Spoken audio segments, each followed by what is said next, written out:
Obrigadinho. Muito elegante. Alô, alô? Alô, alô? Tudo bem? Então, boa noite. Boa noite. A gente está iniciando esse módulo no qual nós vamos receber, além do Lobão, alguns convidados que já estiveram conosco no mesmo módulo em São Paulo, que é o historiador Jorge Colli, o jornalista Eugênio Butti, e em São Paulo nós tivemos o Rabino Newton Bonder, e aqui nós teremos outra presença muito interessante, já na semana que vem, que é o Max Sandor, que vem a ser um cientista da comunicação alemão e pai de santo. Né? Alemão, hein? E que vai nos trazer uma visão extremamente interessante dos princípios do sistema de Ifá, que é a base do candomblé, da Umbanda, um ponto de vista matemático, né? Porque a linguagem binária, né? Búzios, por exemplo, aberto, fechado, é 0101. Então ele tem um ponto de vista muito interessante sobre essa questão e como isso influencia a nossa vida e aqueles roteiros arquetípicos todos. Né? Então, já estejam convidados para as próximas 3 semanas. Hoje, a gente preparou com o Lobão um tema aí, o tema dos deuses embusteiros, que gerou muita curiosidade quando a gente fez em São Paulo, mas o que é isso de deuses embusteiros e tal, né? E ocorre o seguinte, em alguns panteões, em vários panteões antigos, havia a presença de deuses como Hanuman, o deus macaco hindu, Thoth, deus egípcio, a dupla Hermes e Mercúrio, né, na Grécia e em Roma, que eram deuses, deidades que, por assim dizer, tinham uma certa liberdade para extrapolar, para fazer certos joguinhos, né? Até porque a função o Exu também é um grande exemplo disso, né? Perfeito, que fazem conexões entre mundos e, portanto, na missão de fazer conexões entre esses diferentes mundos, que não são regidos pelos mesmos princípios, essas deidades têm uma certa flexibilidade, vamos dizer assim, moral e de comportamento. Né? Isso, apesar de não estar representado na nossa religião, se a gente considerar o cristianismo como principal religião no Brasil, né? Por outro lado, está presente em outras religiões e está muito, muito presente na cultura pop. Né? Então a gente aqui quis lançar para o Lobão algumas perguntas, né, um pouco com base nisso, porque o Lobão, de alguma maneira, cumpre muito essa jornada. Né? É o cara. Sou Exu, né? Você já conta isso. É o cara que já se expôs muito, que já teve a ponto de ser torpedeado concretamente, né, mas que volta ali e acaba revelando algumas verdades que as pessoas precisam saber. Então, vamos dizer assim, é como se fosse um conteúdo muito sério, muito profundo, às vezes encapsulado numa máscara um pouco jocosa ou provocativa. É verdade. Então, eu vou pedir aqui para o Lobão contar um pouquinho da história dele, né? Se você quiser começar de cara explicando qual é a sua relação com Exu. Eu adoro falar sobre isso. Olha só. Eu queria dizer para vocês que eu estou lendo, eu estava falando com o Alex agora, calhou de eu receber um livro. Ontem, o Matinas Suzuki estava no avião, indo para Porto Alegre, aí encontrei com o Matinas, um amigo nosso, Paraná, você está fazendo o quê? Ah, não estou mais fazendo isso. Aí me deu um livro. E esse livro tinha várias resenhas, né? Uma delas era sobre uma neuropsiquiatra americana que era bipolar e fez um ensaio sobre a criatividade literária em conexão com a epilepsia do lobo temporal e a bipolaridade. Bom, eu tive as duas, né? Aí eu falei, pô, isso me interessa muito. E dentre várias coisas, dentre várias características, começou a analisar o Dostoiévski, por exemplo. Então, eu acho que dentro das características que são inúmeras, que eu não vou querer também me deter em relação a isso, eu acho que o que está mais interessante para a gente começar aqui, seria o contato com o sagrado. E isso de uma maneira praticamente física, né? E quando eu olhei aquilo, eu percebi que minha vida inteira, ela de uma forma ou de outra, ela teve um impacto enorme com fenômenos metafísicos. Eu sempre tive um pavor incrível da morte. Eu sempre achei a morte uma grande injustiça, querendo procurar algum sentido naquilo. E já tinha um insight desde criança, talvez uma memória atávica como o espermatozoide vitorioso, mas eu tinha um insight. Com criança você não sabe o que é um espermatozoide vitorioso. Então eu tinha insights assim insights mesmo de que eu estava num céu e vários anjinhos, e eu estava numa fila com vários garotos, e vinha um anjo e falava, você... Aí eu falei assim, claro, você é o escolhido. Eu me sentia o escolhido. E é engraçado, eu adorava essa sensação que demorava frações de segundo. E chegou uma hora que eu malandramente, tentando resgatar esse tipo de coisa, achei que com algum determinado tipo de técnica eu pudesse sentir isso a qualquer momento e, por incrível que pareça, não. Isso não aconteceu e, de uma forma ou de outra, isso foi se dissipando. Eu nunca mais tive aquela sensação catártica de parar assim e ficar, pô, eu sou escolhido. Mas é que talvez, eu comecei a pensar assim, talvez eu não tenha mais isso, porque enquanto o espermatozoide vitorioso, uma vez você, depois de ter nascido, com muito tempo de casa, você já esquece muito daquela jornada que foi uma casca grossa, mas nesse exato momento você está preocupado com outras coisas. Né? Mas, assim, eu acho que o sagrado, dentro da minha vida, né, sempre teve uma relação muito engraçada, meio que tragicômica com as coisas. E eu acho que assim, essa coisa com Exu que ele estava falando, né? Seria necessário eu explicar várias outras coisas antes, mas tá bom, vamos cortar isso, vamos dizer assim. A primeira vez que eu tive um contato com uma entidade, sou criado em família católica, apostólica romana praticante, queria ser padre, rezava a missa em latim.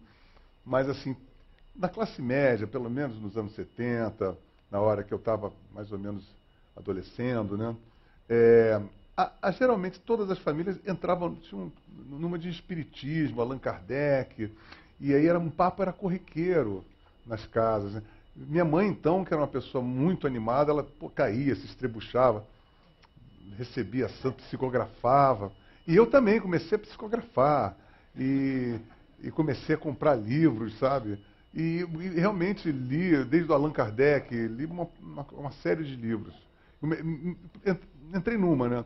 Eu percebi que durante toda a minha vida, mesmo tendo sérias contradições em relação ao sagrado, ao transcendente, ao metafísico e tal, mas eu sempre recorro a isso. Mas por exemplo, meu processo mental é como um scanner. Eu sempre uso a contradição para poder fazer uma radiografia de contraste e através dessa radiografia. E aí as pessoas não entendem muito esse movimento, porque são dois tempos. Eu não penso num tempo, eu penso num, penso no outro, e na verdade penso num terceiro que é a soma desses dois. Ou a subtração, dependendo. Né? Então, toda vez que eu entrava em contato com o sagrado, para me resguardar, eu procurava algum autor que me alertasse e me contradissesse. Não, isso não, hein, cuidado, isso aqui é uma roubada. Aí eu me nutria daquele ceticismo e volta e meia voltava ao sagrado. Bom, isso é apenas um introito, né? Então vamos diretamente ao Exu, que é uma coisa que realmente faz parte da minha vida, que é o seguinte, eu tenho que deixar bem claro a vocês que eu fiquei virgem, isso é muito importante, eu fiquei virgem, sexualmente virgem, até quase 18 anos. Então, a coisa de querer perder a virgindade estava muito à flor da minha pele. Isso é muito importante. Minha mãe, com essa coisa de espiritismo, você foi pegando cada vez mais pesado, foi da Umbanda para o Candomblé, etc. e tal. E aí a gente foi numa gira. E aí baixou uma entidade que era uma pombagira. Eu fiquei apaixonado pela pombagira, eu queria casar com a pombagira. Pô, batia punheta com a pombagira. Essa pombagira é sensacional. E a partir daquele momento, eu tinha o quê? 11, 12 anos, né? E eu estava confuso, e como eu tinha poucas oportunidades de jogar bola e ir para fora, para a rua, eu ficava muito em casa, ficava dentro do meu quarto, que todos os livros da minha mãe estavam lá. E aí comecei a ler algumas coisas como Umbanda no Brasil, fiquei muito impressionado. Aí, junto com Jacques Monod, que tinha uma equipe laureada no negócio do DNA, né, o Acaso e Necessidade. E um livro que eu tinha ganho de um primo meu mais velho, que chama O Além do Bem e do Mal. E aí, juntando a essas informações, assim, que na cabeça de um garoto de 12 anos ia fazer uma grande salada, essa coisa de agir, de não agir, eu virei um curioso, virei um cambono, né? Eu virei um cambono de gira, de candomblé. Eu ia todas as sextas-feiras para um centro, e o centro que baixava o Tranca-Rua. Eu era fã do Tranca-Rua, não sei porquê. Aí engraçado que eu ficava na fila, porque tem aquela fila. Eu ficava, me cura disso, faz um trabalho para aquilo, porque Exu é meio assim, né? Joga nas duas, né? Aí, pô, Tranca-Rua. Aí quando chegava a minha vez, aí eu falei assim, olha, eu não quero te pedir nada, eu queria saber como é que você era, como é que você faz aí. Aí o cara começava, eu era malandro da Lapa, jogava sinuca, tinha navalha. Eu falei, grande, bacana, sensacional, não sei o quê. Fui ficando amigo, pelo menos achando que estava ficando amigo. Quer dizer, eu acho que sou amigo do Tranca-Rua, de qualquer maneira. Azar dos fatos, já dizia Nelson Rodrigues. Então estou lá muito envolvido no Tranca-Rua. Numa determinada gira, uma sexta-feira dessas, disseram que tinha uma entidade que era o dono do cemitério, que ia baixar, e beriri, etc e tal. Aí baixou Exu Caveira. Barra pesadíssima. O cara nem falava, porque eu falei assim, ele tá balbuciando. Aí ele falava, ele ficava com as mãos assim. Falei, ele tá querendo dizer, ele não diz nada não, ele fica assim com muita raiva, ele tem muita raiva. Eu falei assim, mas por que ele tem muita raiva? Ele é o dono do cemitério poderoso. Isso é um capeta, rapaz, isso aqui é muito poderoso. E eu que estava lendo Além do Bem e do Mal, quis relativizar aquilo. Fiquei fascinado. Ele me convenceu do seguinte, ele estava lá todo torto, não sei o que, ele pegou um copo desse, jogou no chão, estilhaçou, pegou o caco de vidro e já começou comendo. Eu falei, eu gostei desse cara, esse cara é bacana, eu gostei, o mise-en-scène sensacional. E fiquei com essa coisa do Tranca-Rua e do Exu Caveira. Mas o Exu Caveira, com todo esse contexto desses livros que eu estava dizendo para vocês, me fizeram a elaborar uma determinada liturgia na minha casa, que eu falei assim, esse negócio de centro é uma coisa meio pública demais, eu vou fazer uma entrevista com o Exu Caveira no meu quarto, porque eu quero doar ao Exu Caveira o meu ombro amigo, porque eu quero mostrar a ele que eu não estou aqui pedindo empreitadas, para ele sair fazendo trabalho para ninguém, eu quero que ele fique descansado, que eu seja a primeira pessoa a dar um abrigo àquela alma. Independente dele ser além do bem e do mal, né? Na verdade, estava lendo além do bem e do mal, estava totalmente assim, né? Mas aí o que aconteceu? Aquela coisa, né? Eu cheguei em casa, fiz do meu ar-condicionado, que tinha um altarzinho, acendi umas velhinhas, fechei a cortina, tinha um cassetinho que eu botei um Pink Floyd antigão, que é uma coisa meio fantasmagórica, entendeu? E aí fiquei ajoelhado, falei assim, Exu, pode descer, pode vir quente que eu estou fervendo. Você vai ter maior afetuosidade, você pode ter aqui, pode descansar da gira, porque ninguém fica te escalifando, você fica sendo alugado. Desce aí, rapaz. Assim, na maior, sem cerimônia, né? Bom. Aí tem um branco, porque aí eu não me lembro de mais nada. Aí eu acordo, deitado na minha cama, eu olho ao meu redor, está tudo despedaçado. As cortinas estavam rasgadas da parede, um cenário de desolação. Assim, todos os armários, as gavetas estavam todas jogadas para fora. A cadeira, que era mais ou menos assim, composta com essa madeira, despedaçada no chão. Um alcopring, sabe aquele alcopring de 90 graus? Estava rasgado ao meio, com álcool derramado ao chão. O cassete com o pobre Pink Floyd estava despedaçado no chão.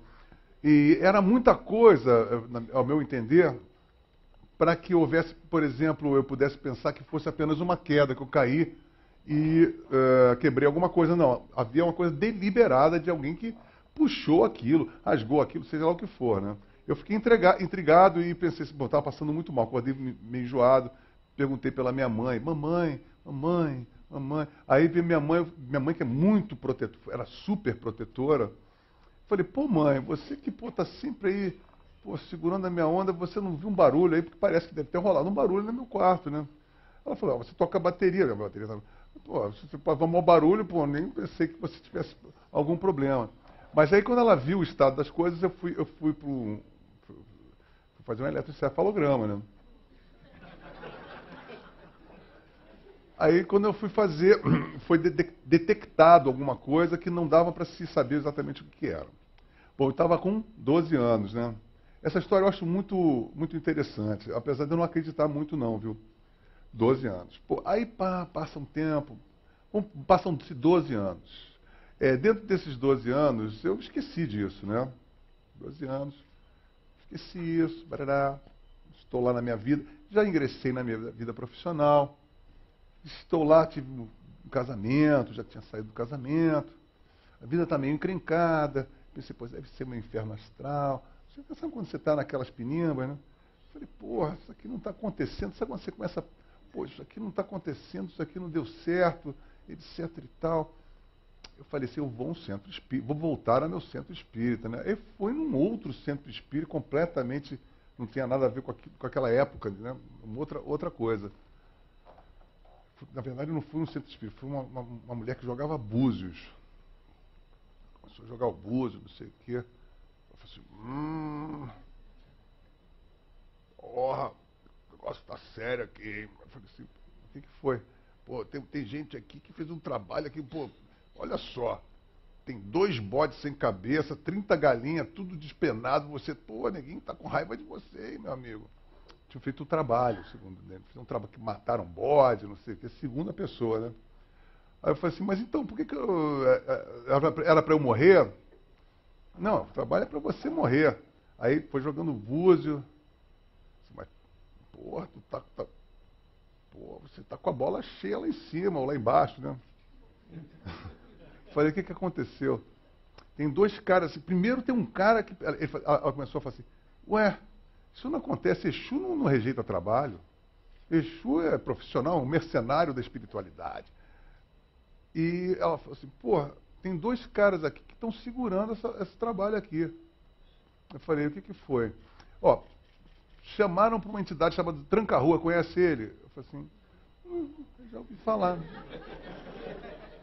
Não aceitou. Disse que não queria fazer nada contigo. E agora, pior ainda, tem o dono do cemitério que falou que você não vai entrar lá de jeito nenhum, porque você... Eu falei assim, faz sentido. Eu falei, tudo bem, mas quem é que foi o safado que aceitou esse bode sem cabeça? Ele falou, foi o Zé Pilintra. Eu falei, o Zé Pilintra não estava fora do meu reino de socialização espiritual. Mas eu fiquei... Essa história eu conto sempre, porque eu acho uma coisa... Para mim, eu acho uma coisa... Assim, eu não consigo acreditar nisso, mas isso... Eu não sei como explicar isso também, né?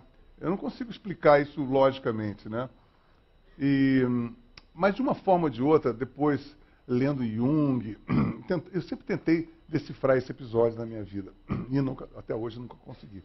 Mas eu comecei a tentar estudar arquétipos, para tentar ver uma relação lógica. Porque vocês pensem bem, eu com 12 anos, né? Tem uma relação amorosa, fica amorosa. Eu estava assim, esses caras, eu gostei desses caras. Porque geralmente o cara que vai no centro espírita, vê um cara, uma entidade dessa, ele vai num espírito quase que utilitário, né? Eu tô precisando de um dinheiro, estou com dívida, meu marido está me corneando, tem uma mulher, mata aquela mulher que é a filha da puta, aquelas coisas, né? Eu não tinha menor interesse nisso, eu estava com interesse... assim, eu queria saber da vida dos caras. Eu queria, na verdade, saber, através desses caras, já que eles... Eu falei assim, como é que esses caras surgiram? E é engraçado, vocês pensem bem que os deuses, todos, na verdade, o Ayrton Senna daqui a pouco vai virar um deus. Por exemplo, Zeus, esses caras todos. O Zeus devia ser um cara fodão, né? Tipo Ronaldo Fenômeno, né? Naquela época, Baraná fazia a parada, aprontava, pô, morreu. Aí não veio ninguém mais parecido com o cara. Falei assim, pô, mas aquele cara resolvia pra gente, né? Não tem mais ninguém, vamos pedir pro cara, né? Mesmo que ele não esteja aqui, eu acho que começou, o panteão das divindades começaram pelas pessoas extraordinárias. Eu acho isso mesmo, né? Então, por exemplo, esse tranca-rua era uma pessoa extraordinária, um malandro da Lapa, não sei o quê. Eu só não consegui detectar o Exu Caveira, que era uma entidade que até segunda ordem, pelo que eu saiba, eu não consegui saber o currículo vitae do Exu Caveira, né, a vida pregressa de Exu Caveira. Parece que ele brotou do nada. Ele teve um parto espontâneo por si próprio. Então, a partogênese, uma coisa assim. Mas eu acho que toda essa minha procura, eu pensando assim, bom, mesmo eu sendo ou não sendo epilético, e o epilético tem essa relação com o sagrado, né? E o que eu acho engraçado hoje em dia é que cada vez mais com o conhecimento moderno, a ciência vai se aproximando cada vez mais desses enigmas, né? E eu acho que nós estamos num momento muito propício para poder, não digo desvendar, sabe? Eu acho que é um pouco de pretensão nesse exato momento da nossa existência. Mas para poder aquilatar o que é aquele tipo de arquétipo, ou de símbolo, ou de mito, ou de Deus, ou de entidade, seja lá o que for, representa a nossa vida na nossa vida e interfere na nossa vida, mas é uma coisa que é aí que eu comecei a entender, mediante a um acordo tácito que você tem com você. A vítima e o algoz, por exemplo. Eu só aprendi isso com droga, por exemplo. Tomar uma droga, né? Assim, bebo. Você já viu que tem gente que bebe e fica super alegre, tem gente que bebe e fica super violenta? O que é mais interessante, tem uma mesma pessoa que uma hora bebe e fica alegre, super eufórica, e bebe num determinado momento e fica super violenta. Então eu fiquei pensando assim, pô, a droga sublinha o estado de espírito da gente. E entidades como essas funcionam na mesma proporção.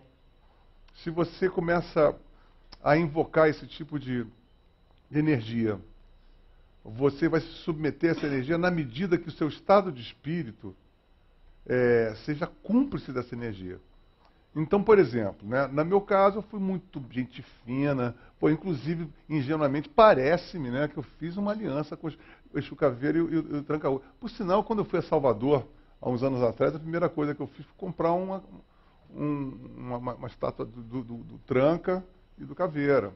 Tô lá, e até hoje eu tenho isso, né?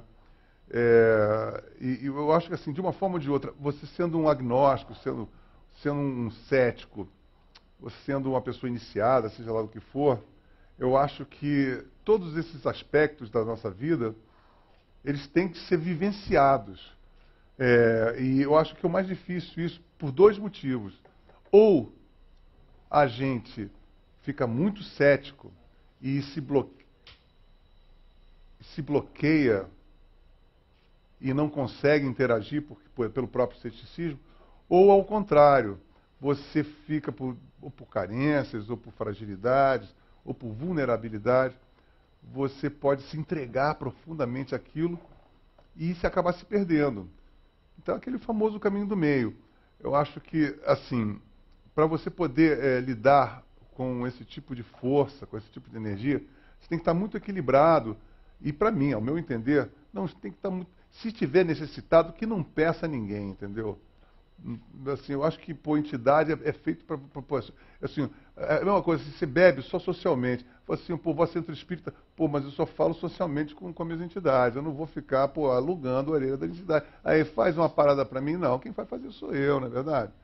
Eu acho que esse é que é o grande... Eu acho que, assim, eu acho que se a gente conseguisse apenas das entidades absorver a energia que elas representam, e se as pessoas, em geral, pudessem usufruir e desfrutar ao reconhecer essa energia que essas entidades representam, a gente poderia se tornar uma sociedade melhor. Mesmo porque a gente iria ter uma relação com o sobrenatural ou com o medo da própria morte de uma maneira mais desapegada e, por isso mesmo, mais generosa. E aí, quando eu percebi isso, eu falei assim, pô, a gente tem que ser generoso. Assim, vocês perceberam que a gente está numa sociedade muito ávida, e muito ávida, assim, pô, tem que ser fodão. Ninguém é fodão olímpico, né? Assim, aí eu falei, pô, que Olimpíada, que Olimpíada. Eu, por exemplo, outra coisa interessante sobre essa coisa dessa sofreguidão olímpica e narcísica que nós estamos vivendo, por exemplo, eu sou instrumentista, toco bateria, e vivi um episódio muito interessante com Luiz Melodia sobre essa coisa da sofreguidão olímpica. Assim, por isso que a gente acha que aquele marombeiro é um babaca, pela sofreguidão olímpica.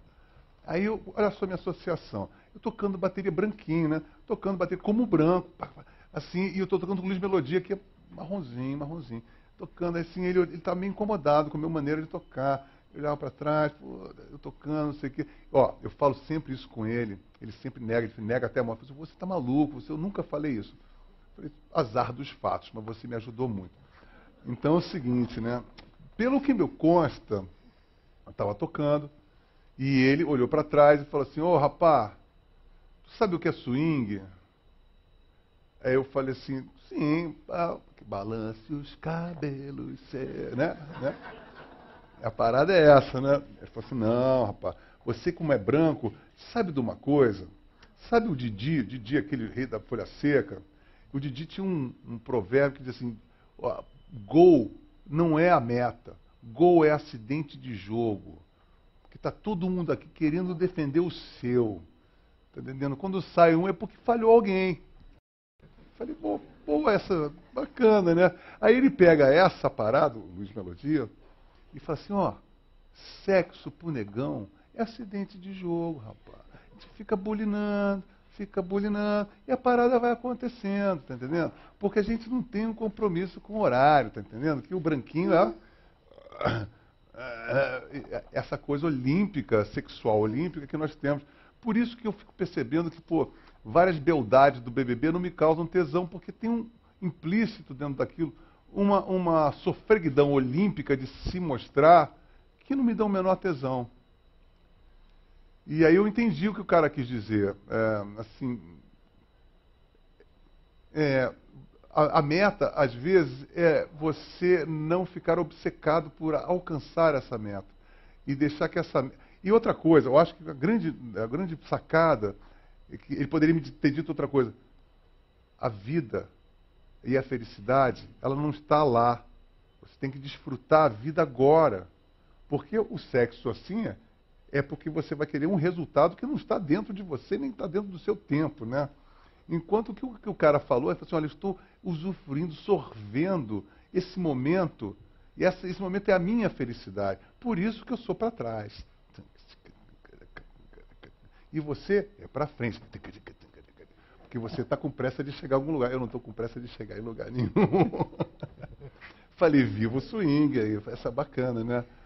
E isso tem muito a ver com toda a nossa cosmogonia em relação à nossa expectativa.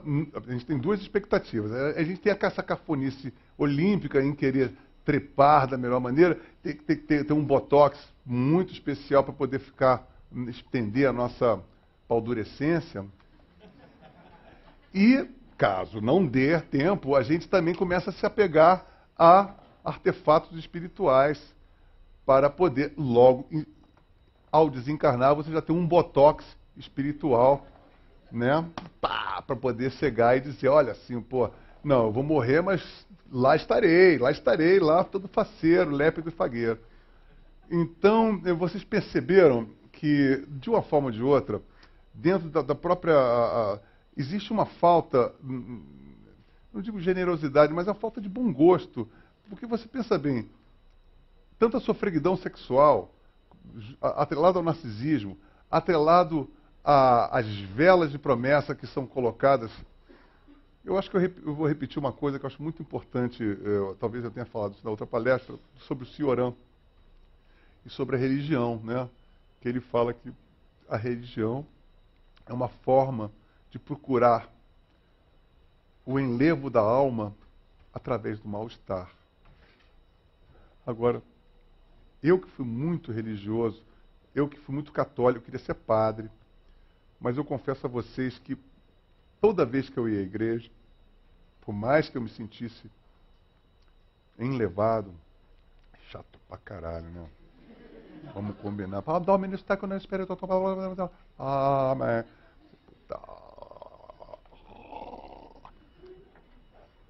Mas você suporta isso porque vida eterna. A vida eterna. Você não pode. É a vida eterna.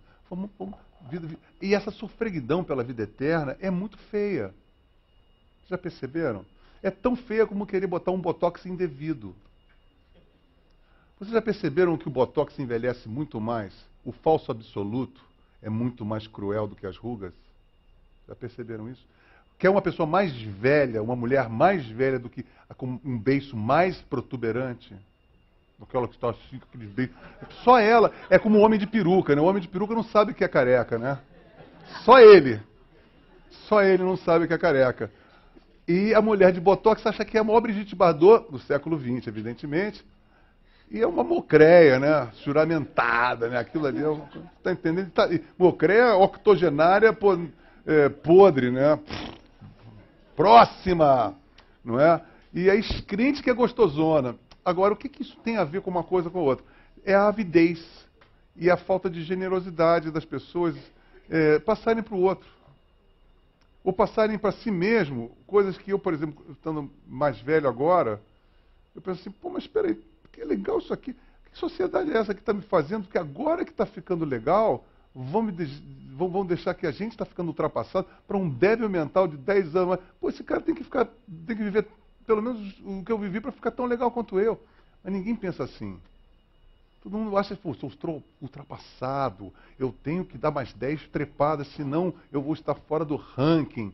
Tudo é ranking, tudo são quem é os 10 melhores, os 5 piores, as 10 mais, quem é mais vestida, quem é mal vestido. Vocês não acham? E isso, dentro do setor espiritual, é a mesma coisa, vocês perceberam? E uma outra coisa, quer dizer, baseado nisso tudo, eu estava muito confuso em relação a isso, e que uns 10 anos atrás eu estava querendo ser monge budista. Né? Eu já quis ser rabino, já quis ser sufi, tá? Quis ser padre.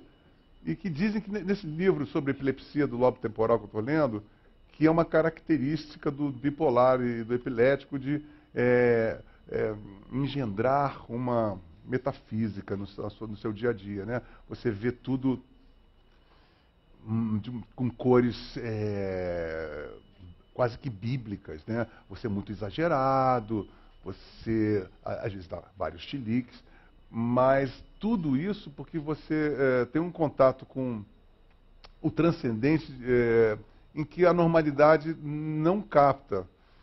E o que é mais interessante, eu enquanto epilético, fiquei muito frustrado porque a gente simula a crise, né? Só para saber a quantas anda a sua epilepsia, né? Tanto por segurança, para não cair na rua, como também para se assegurar que você continua sendo muito legal. Porque, pô, a epilepsia dá uma onda, né? Você tem umas convulsões, você acorda, pô, eu fiquei com uma certa saudade. E também não só a saudade da crise em si, mas eu fiquei sem saber o que fazer. Quer dizer, e aí nesse livro, eles dizem que o epilético... Aí ele falou, graças a Deus Dostoiévski não tinha lítio, né? Porque senão ele não escreveria o que ele escreveu. E dizendo uma coisa também interessante, ele falando sobre a hipergrafia dessas pessoas, do contato com o sagrado, que o epilético sempre teve, né? O contato com o sagrado. E através desse contato com o sagrado, há uma verborrágia natural, que se transforma numa vontade incontrolável de escrever, ou para se autoexplicar. Não é para você ganhar um best-seller de livro de autoajuda, mas você quer escrever para se livrar daquilo, ou para explicar para alguém, ou alguma coisa funcional. Eu comecei a escrever por exemplo, por causa da minha mãe. Que eu tive nefrose, que foi uma doença muito grave na minha vida. Uma doença que não tinha cura, até eu ser curado. E eu era o xodó da clínica do Dr. Rinaldo Delamare, que era um grande pediatra, né? E pô, até hoje tem as pessoas que conhecem. Eu tinha um retrato lá na clínica, assim, porque eu fui a primeira pessoa a ser curada lá de nefrose. E esse Dr. Rinaldo Delamare falou assim, olha, eu não tenho nada a ver com isso, foi sua mãe dando teu remédio milimetricamente nas horas, estoicamente, que te salvou a vida. Que é uma carga, né? É um karma violento. E eu fico pensando, que engraçado, porque aí, olha que engraçado, eu fiquei 10 anos para ter alta. 12 anos para ter alta. Não, eu fiquei com 10 anos, com 12 anos eu tive alta da nefrose, imediatamente ingressei na epilepsia. Né, e fiquei epilético por um tempo. E essa palavra também é muito engraçada, né? Porque eu tinha maior. Eu achava chinfríssimo, eu achava mó chinfa, eu sou epilética aí. Eu achava que isso era legal. E as pessoas causavam uma espécie enorme nas pessoas, né? A minha mãe falava, você não é epilético, você é especial. Né? Então, por que eu estava falando isso mesmo, cara? Deixa eu fazer uma pergunta. Você acha que a cultura pop, você vê, uma das mitologias que alimenta o rock é essa coisa que o diabo é o pai do rock, né? E na cultura pop, em geral, no cinema, quadrinhos, a gente tem a presença de gêneros como o terror, enfim, e outros. Então, o fantástico, né? Todos esses elementos, ou por um lado, elementos densos, difíceis de lidar, ou por outro lado, noções como fracasso, o enfrentamento, essas coisas que a tal cultura olímpica não gosta de contemplar, né? Não gosta de enfrentar. Você acha que a cultura pop acaba sendo, na época da gente, meio um canal para isso acontecer? Mas é né? claro. E você, mais que isso, você como artista, como é que você escolhe teus conteúdos? Você medioniza essas coisas? Não, quer dizer, vamos por parte. Eu acho o seguinte, você está certíssimo. Agora, vocês pensem bem, uma das coisas que eu mais me questionava era por que eu tinha tanta raiva do que era tão bonzinho. Porque quando eu ligava a televisão e via aquele cara, e porra, tudo limpinho, eu falei, que idiota! Filho da porra, mas está tudo legal, o sol está brilhando, ele tem uma dentadura brilhante, ele tem um sorriso sensacional, a Xuxa é maravilhosa, por que essa pessoa considera essa pessoa um idiota? Eu acho que aí vem a cultura pop. Não porque as pessoas simplisticamente possam acreditar que isso é uma coisa apenas infantil de contestação de fase sádico-anal. Não é isso. É porque a gente tem certeza de que essa bondade é um embuste. A bondade é um embuste. Essa bondade é um embuste. Ela é improvável. Então ela se torna uma mentira. Vamos ser legal, todo mundo tá feliz, todo mundo quer cantar. Viver, não tem vergonha de ser feliz, cantar e cantar e cantar. Então, assim, a gente sabe que isso não acontece e sabe que esse tipo de manifestação, antes de qualquer coisa, ela é uma ditadura. E o que alija os párias, os marginais, ou até, quem sabe, os seres mais humanos, que somos nós. Porque eu acho que essa coisa de você reivindicar o mal, não é exatamente o mal, mas é o outro polo daquela merda. E aí é o seguinte, vamos chocar esses babaca, né? Porque aí a arte pop se delicia com o terror da caretice. Então, eu acho que essa é a relação que o artista constrói. Assim, porque você pensa bem, eu sou artista. Artista eu acho que é pior, eu sou epilético e barra artista, né? Olha, eu vou dizer uma coisa para vocês, epilético assusta menos do que dizer que é artista. Você está entendendo? Então, eu acho que o artista, ele é primeiro que ele é um para-raio, ele é uma antena também. Então, a sociedade rejeita o artista porque ele tem uma coragem que a sociedade, para ser feliz e ter aquele sorriso de dentadura Colgate, tem que evitar higienicamente o risco. E o risco é que faz você te propulsiona para frente, né? Você sem o risco, você não é porra nenhuma. Por que você acha o arquétipo do funcionário público batendo ponto, aquela vidinha? Por que aquela vidinha que é perfeita, que ela é imune a qualquer tipo de risco, ela é medíocre, ela é universalmente medíocre? Porque ela é uma merda. E aí vem as manifestações em várias tribos, em vários momentos da história. Você pode pegar até os mais, tinham lá um protopunk mandando o cara tomar no cu. Né? Eu sou o terror, assim, eu vou te sacanear. Porque, pô, antes de qualquer coisa, antes de qualquer contestação, eu enquanto entidade irada, eu posso dizer, é uma delícia sacanear careta. É um prato cheio do artista. É ficar sacaneando os caras, mentindo, provocando, depreciando, chamando para briga, apavorando, porque a gente sabe que a gente tem uma mobilidade que o careta jamais tem, porque a caretice não tem cura, e a grande característica da caretice é a rigidez. As pessoas ficam falando, careta é quem fuma. Careta, o que é careta? Careta é uma rigidez. Careta é aquele cara que não consegue dizer, pô, eu errei. Ou dizer, pô, mas será que isso é melhor do que eu estou fazendo? Isso é caretice. É você sempre se achar melhor do que o outro, sem que você jamais tenha ousado isso em relação ao outro. Isso é caretice. É feio, né? É feio um cara... Você não tá dando chute no saco, você não está dando dedo no olho, nem está enfiando o dedo no cu do cara. Você está só super legal. Aí o cara está enfiando o dedo no cu, aí está lá grande, lá, e surge... Oi, como é legal, comendo todo mundo e dando uma de bonzinho, porque... né? E eu acho que este cara, que não dá essa de bonzinho, que não enfia o dedo no cu, nem dedo no olho, nem um chute no saco, é justamente esse que vai elaborar as piores fantasias, os piores terrores para esse cara que está fudido. E ele merece, na verdade. Ele merece. E a sociedade, não somente como revanche a esse ser medíocre, preponderante, diga-se de passagem, porque a lei da gravidade... Vocês perceberam que a gravidade tem tudo a ver com isso? Tinha aquela música, para baixo todo santo ajuda, para cima a coisa toda muda, né? Então a coisa acontece desse jeito. A sociedade vai nesse influxo de caretice, porque é muito fácil você se ajeitar ajeitar de uma forma medíocre dentro desses parâmetros. Então é o sonho, aquela higienização. Não pode mais fumar. Ah, que legal, não pode mais fumar. As pessoas adoram isso, né?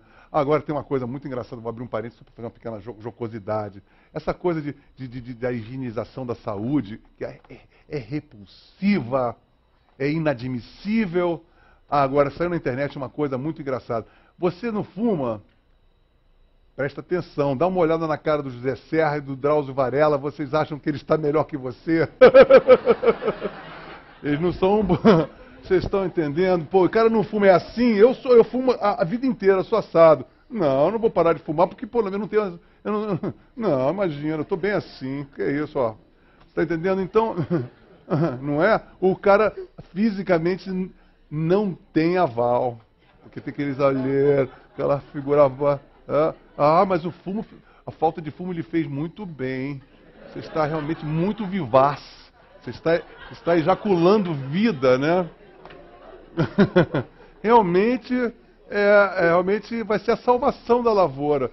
E, sabe, essa higienização que nós vivemos atualmente, ela é deplorável. Ela é fascistoide. O politicamente correto é deplorável. Quem dera, fala, seu crioulo fudido, seu judeu de merda. Ai, que saudade. Porque isso é honesto. Isso é honesto. Você quer uma coisa mais deliquescente, deletéria e cheia de preconceitos. Ai, lá vem um afrodescendente. Ou pior, a coisa aqui está preta, não. A coisa aqui está afro-brasileira. Vai chegar um ponto que vai rolar assim. Entendeu? E isso, vocês pensem, o que isso tem a ver com o sagrado? É que o sagrado vai perdendo completamente a função, porque o sagrado, assim como o demônio, assim como a simpatia pelo demônio, assim como a simpatia pelo subjetivo, porque eu acho que, na verdade, o que nós estamos conversando aqui é sobre dois tipos de ser humano. o idiota da objetividade e o ser objetivo. Isso já o Nelson Rodrigues diria. E a pior cancro do mundo é o idiota, é aquele chefe, é o almoxarife, é aquele que cuida da almoxarifada, é o idiota da objetividade. E o subjetivo diz para o idiota da objetividade: azar dos fatos. O fato eu faço na minha cabeça. Não, o fato não quer dizer nada. Mas o idiota da objetividade surfa na objetividade e a lei da gravidade o ajuda. Porque tudo está a favor da mediocridade. Porque você, com uma trapaça aqui, com uma lambeção de saco ali, com um joguinho de cintura esperta, você consegue todas as suas... Vou pegar uma aposentadoria. O funcionalismo público é ótimo, porque você vai ter uma aposentadoria garantida. Minha mãe me fala, eu sou de uma família de funcionários públicos, todos entraram de pistolão. Todos entraram pela janela. E achando normal. Por favor, entra como se fosse pegar um diploma. E isso é o idiota da objetividade, e isso é o preponderante na nossa sociedade. E é isso, eu acho, que faz o artista sofrer tanto. E, ao mesmo tempo, se divertir pra caralho. Porque ele sofre aquilo, porque é muito cruel a natureza humana ser dessa maneira medíocre e objetiva. Porque isso é a nossa grande miséria. Se a gente tem guerra, se a gente tem preconceito, se a gente tem injustiça e disparidades, é por causa desse ser. O Jardim Macalé, meu grande amigo, ele numa puto da vida com a vida. Pô, ele é um dos grandes gênios da música popular brasileira. A gente estava tomando um papo de botiquinho assim que eu estou falando com vocês. Aí passava um monte de babaca, assim, ou passava uma perua, né, um cabelo louro, assim, e ele já tomando. Cúmplice! Cúmplice! Cúmplice! Ele conseguia, assim, não é o dono da gravadora, não é o Roberto Marinho, esse idiota que está na minha frente. Porque ele, vou comprar, é o espírito de rebanho, né, que o Nietzsche diria. Então, as pessoas têm que entender que a responsabilidade está no ser comum ali. Aquela pessoa que está ali, assim, naquela pessoa, por exemplo, no meu caso, que eu fico assim, invocadíssimo, eu vou fazer um show, né? Vamos fazer um show, boa noite, senhoras e senhores. Toca lá, fecha, muito obrigado, boa noite. Aí, vem um DJ e bota, vamos abrir a roda, e todo mundo sai pulando. Pera aí, pô, não é possível, cara. Sabe, porque as coisas não se coadunam, sabe? Então, por exemplo, a gente tá vivendo, isso é esquizofrenia. Porque em outro tipo de circunstância, isso seria abertura. Pô, um gênero, outro gênero, bem-vindos do gênero, mas não tem essa. Sabe, as pessoas estão assumindo um papel quase troglodita mesmo. E engraçado numa sociedade... Sabe por que a gente fica mais vulnerável a esse trogloditismo? Pelo excesso de informação. Então a gente acha que está respaldado pela carga de modernidade que a gente tem. Internet, ibererê, telefone celular. A pessoa se acha em relação àquela carapaça que ela tem e tecnológica. Agora, o problema é o seguinte. O cara pega a informação, por exemplo, você que ia fazer um dever de casa na escola, e tinha que procurar no Tesouros da Juventude, na Biblioteca Barça. Aí vem um babaca lá, baixa lá um computador e cola tudo. E acha que é esperto. Aí depois te manda um e-mail assim, trouxe com C.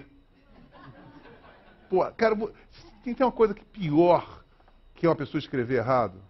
Que é coisa, você acredita assim, se você tiver uma declaração de amor a você com C cedilha, trocado por 2 S, você não vai acreditar que essa pessoa te ama.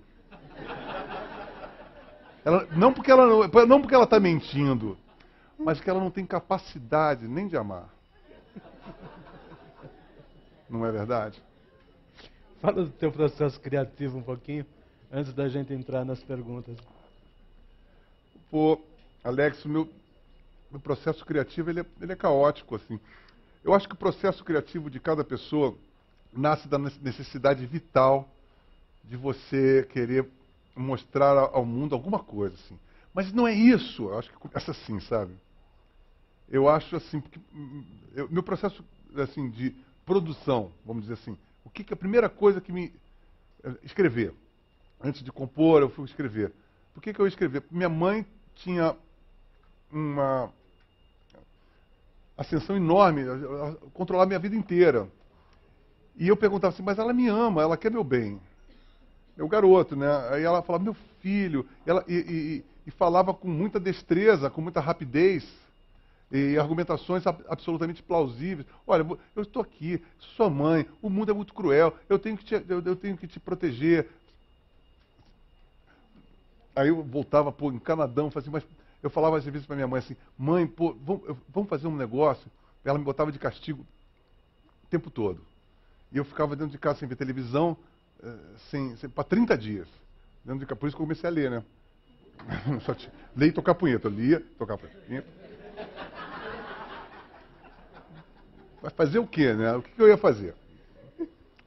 Aí eu cheguei, comecei a ficar, eu não aguentava mais aquilo, né? Aí eu falei assim, mãe, por favor, vamos fazer, eu queria fazer uma troca, assim, como se fosse num banco imobiliário. Falei assim, por que vamos trocar 30 dias de castigo por uma surra? Você me dá uma surra, eu fico livre. Cheio de hematoma, mas feliz. Né? Aí ela me confessou uma coisa muito séria, sabe? Ela falou assim, meu filho, eu te amo tanto, eu sei que eu estou te trapaceando. Mas o que você quer para continuar em casa? Eu te boto numa gaiola de ouro. Eu falei assim, não é assim, rapaz. E aí eu falei, como é que eu vou sair disso, né? Como é que a gente vai sair disso?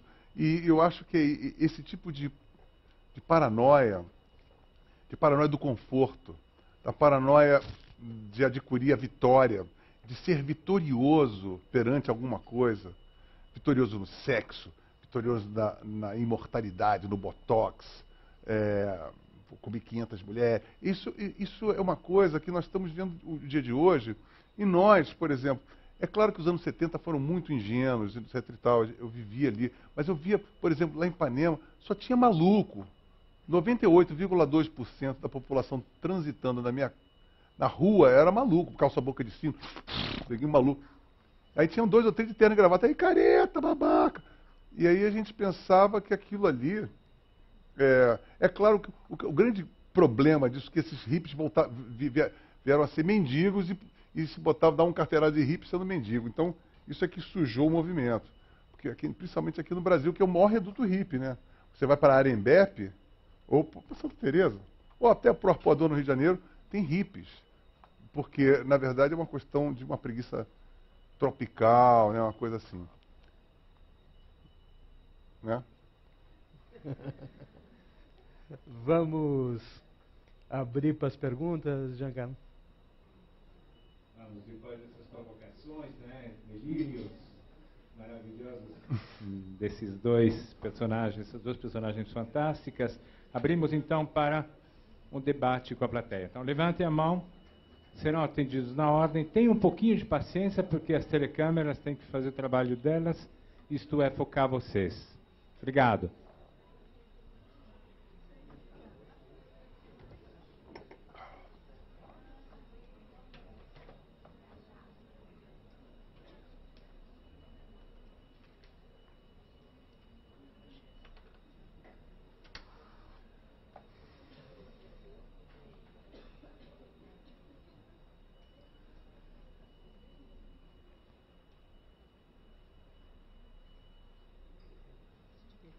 Eu falo muito alto. Boa noite. Boa noite. Não precisa falar que é um prazer imenso ouvi-lo. Pô, muito obrigado mesmo. Pegar uma carona na sua palestra para fazer quase um protesto.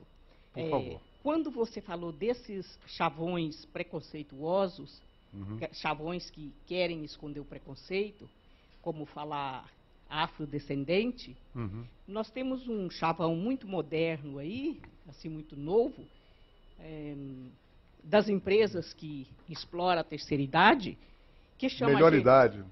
Que xinga a gente de melhor idade. É horrível isso, né? Eu tenho combatido você vê no muito. fim do aeroporto, passageiros portadores de deficiência física da melhor idade. Sim, mas eu já escrevi algumas vezes para Gol e até ela se associar com a vaga, isso, não é? Cínico. Melhor idade é o caralho, né? Feio ser idoso e xinga a gente de melhor idade. Tá certo, exatamente. Exatamente, você morou no drama da questão. É uma ofensa, né? Que os caras transformam num bibelozinho cínico, né? Enfia no seu cu, seu filho da puta.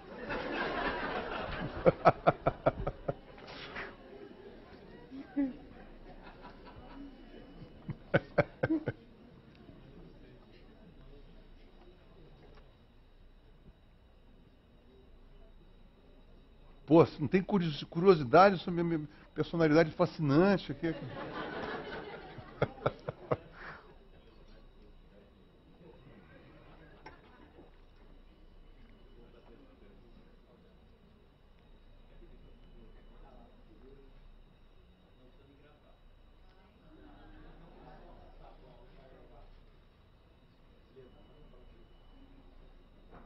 I can't believe you. I can't venere. Por favor. Lobão, eu queria saber o que tudo isso tem a ver com o que a gente ouve muitas vezes você falar em televisão, em jornal, em revista, sobre o Papaueira, sobre Manuel Carlos, a Bossa Nova, Chico Buarque, Caetano Veloso. Puxando para isso, né? O que é que tem que ver o cu com as calças, em resumo? O cu com as calças. Boa, boa. Querido popular. Né? Popular que está aqui. Olha só aqui, seguinte. Vocês, por exemplo, eu estava tentando, eu sou um cara muito noveleiro, sabe disso? Sou expert em novelas. Estava acompanhando o Caminho da Índia, Hare Baba, estava adorando o Caminho das... Agora, vocês estão acompanhando a Novela das 8? Não devem estar, porque está começando daqui a pouco, não é verdade? Mas é o seguinte, Manuel Carlos e a reinvenção regressiva, que isso é um termo do Demetrio Magnoli, que eu li o Gota de Sangue agora, fiquei impressionadíssimo.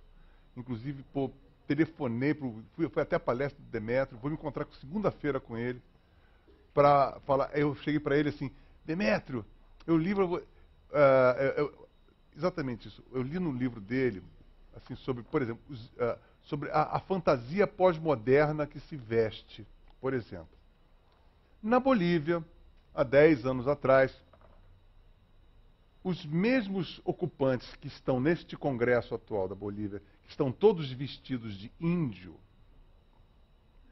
há 10 anos atrás, aquelas mesmas pessoas estavam vestidas de mineradores, trabalhadores, vamos vencer, mas a carapaça era mineradores. Legal. Eu fiquei achando aquilo muito interessante. Aí fui lendo, aí falei assim, porra, parece até os universitários do Rio de Janeiro, que ouvem Led Zeppelin, e agora é o Casuarina tocando samba. É reinvenção regressiva. O que é reinvenção regressiva? É você pegar uma tradição, uma raiz, um passado que você jamais vivenciou. Você não é um monarca da Portela, você não é um Zequete, né? Aí vai querer tocar com a mesma mesmo caldo cultural, é até um desrespeito, né?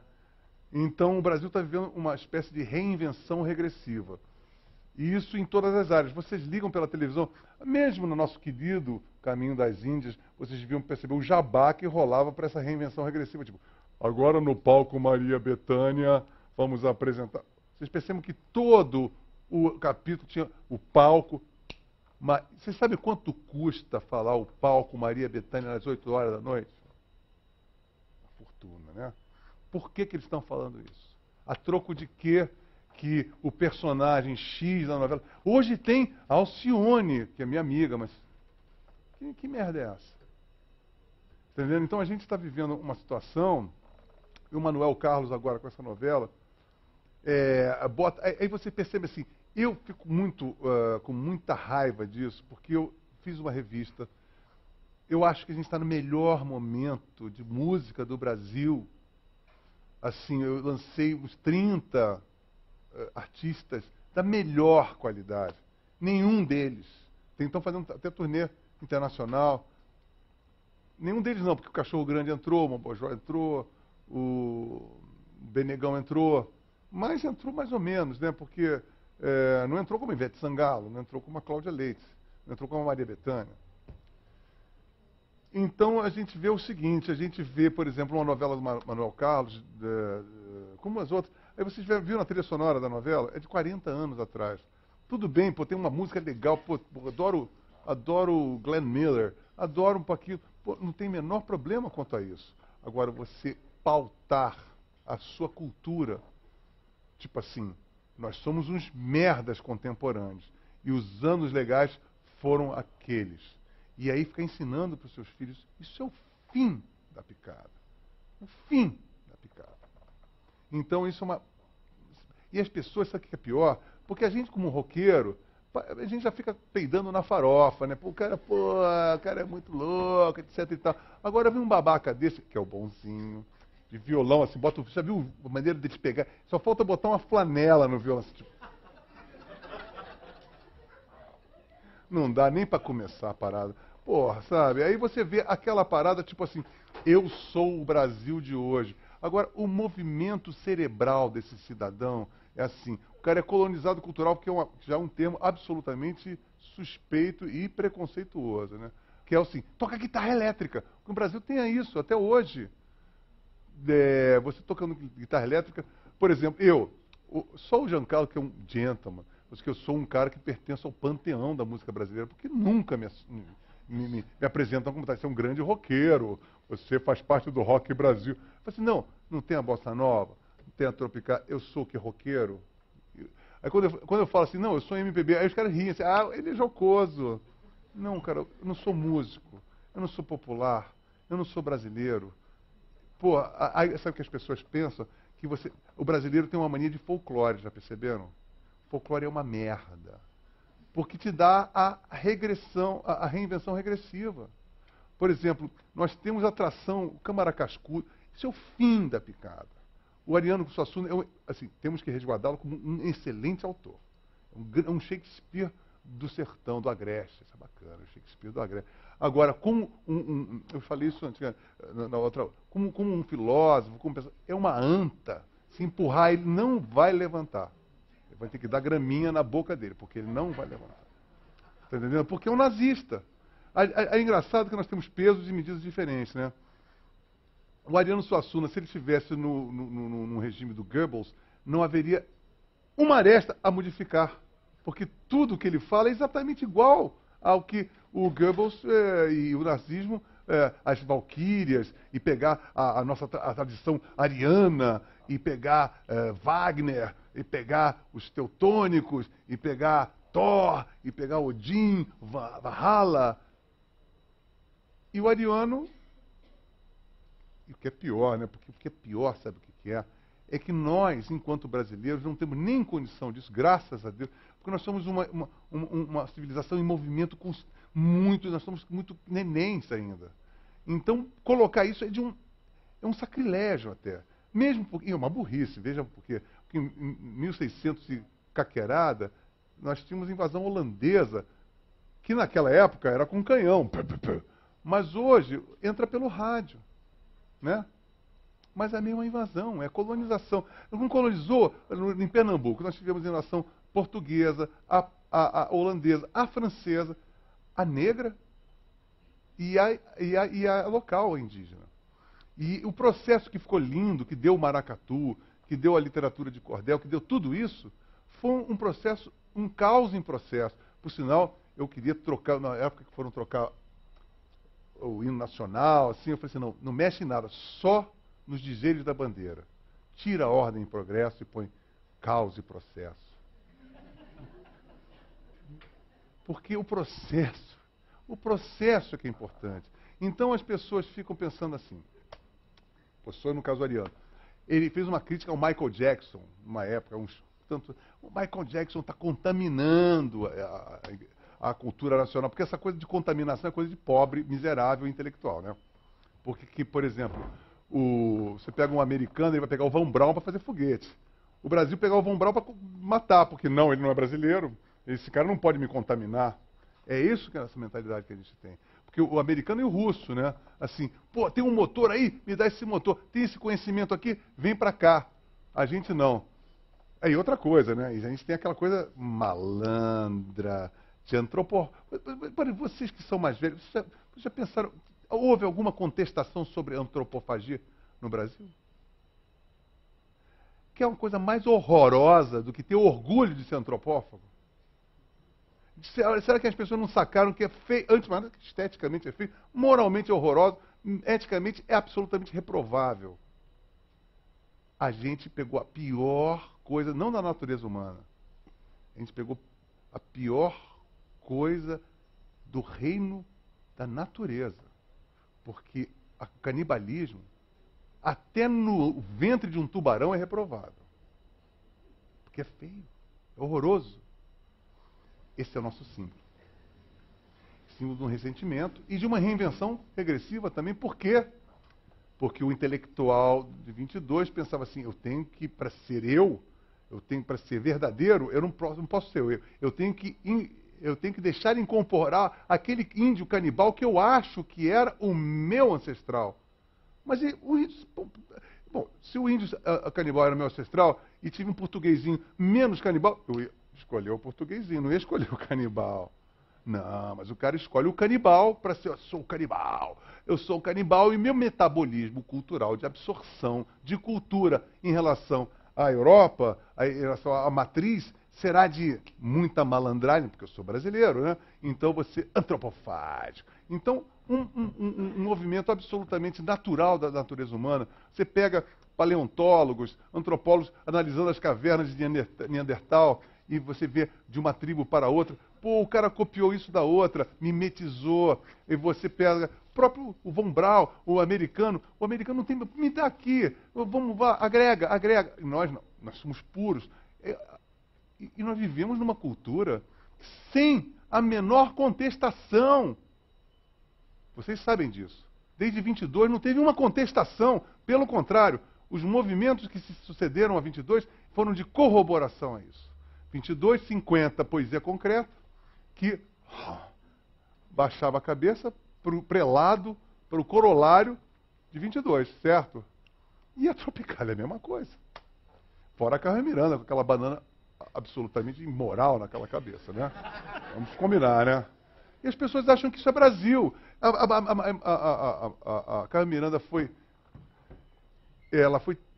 transplantada pelo Walt Disney / Roosevelt, que fizeram uma política da boa vizinhança, que todos nós sabemos, plantamos, graças a Deus, uma base natal, eu fui lá Natal, tem altas gatas de olho verde por causa da base americana que ficou lá.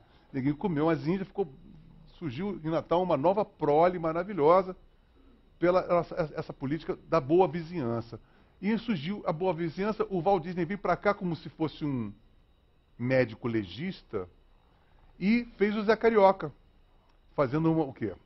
Uma autópsia no Rio de Janeiro e parindo um natimorto Zé Carioca, que não tem nada a ver com o Rio de Janeiro, ou tem a ver de uma maneira depreciativa.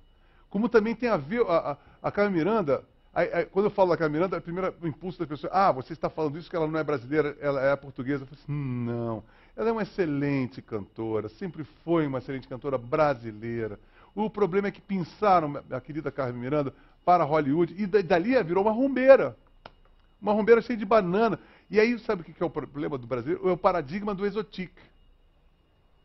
Você vê que o Brasil só vende culturalmente lá fora o que é primitivo. Isso vem do Montaigne, né? Isso vem dos aborígenes sendo exportados pelas caravelas, primeiras caravelas para o Luiz XV. O papagaio, a arara, um índio aí. E isso ficou um costume viciado, que caberia a nós, porque eles, enquanto receptáculos, não têm tanto interesse quanto a gente em sermos nós, né? Quem tem que se pensar e se repensar e se olhar como uma identidade, somos nós. E quem pode impor isso, tipo assim, não, isso não é, somos nós. E isso não acontece.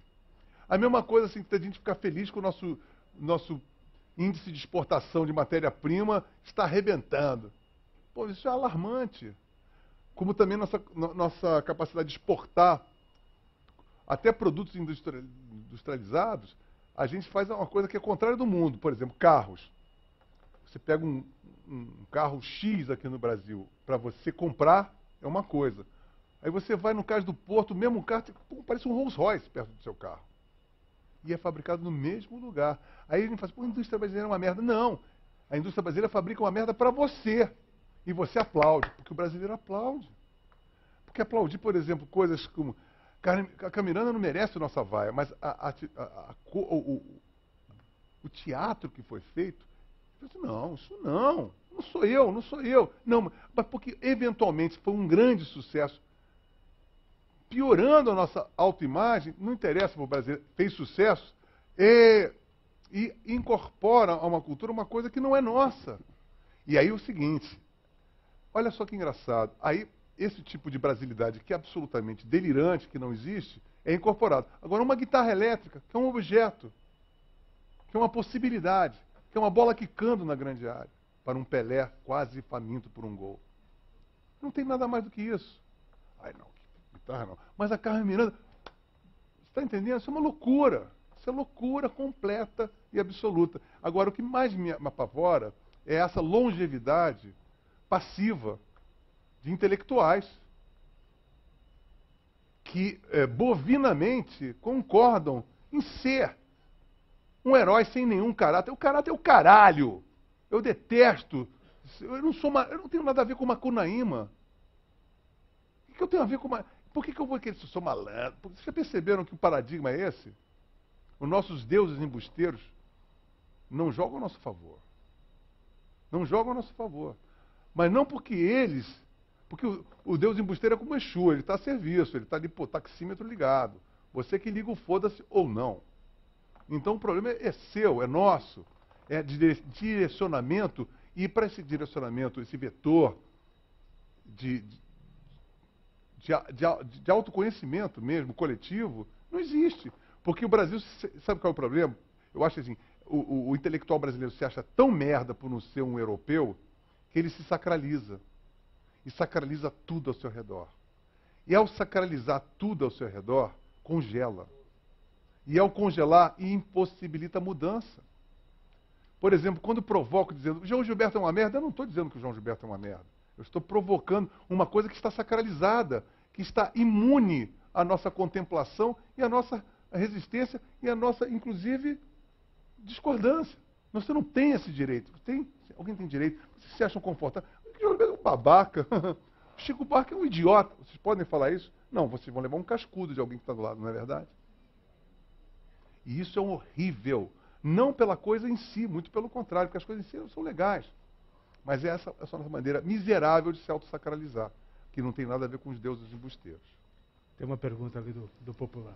Popular, mais uma vez. Popular. Você falou do folclore, eu lembrei de uma cena de um filme do Sganzerla, em que ele aparecia um político gordo, assim, saindo de um carro, e os repórteres iam perguntar a ele...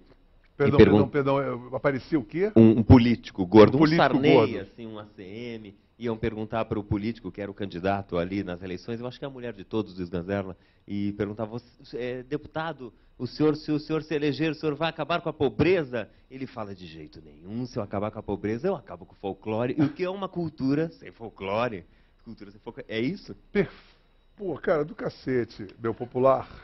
Perfeito, porque é o seguinte, folclore, isso eu ouvi o Diogo Mainardi, que é uma pessoa execrada por muitas vezes. Eu gosto do Diogo, tem minhas ressalvas, mas o Diogo basicamente é um cara que eu concordaria. Ele fala assim, folclore é coisa de pobre.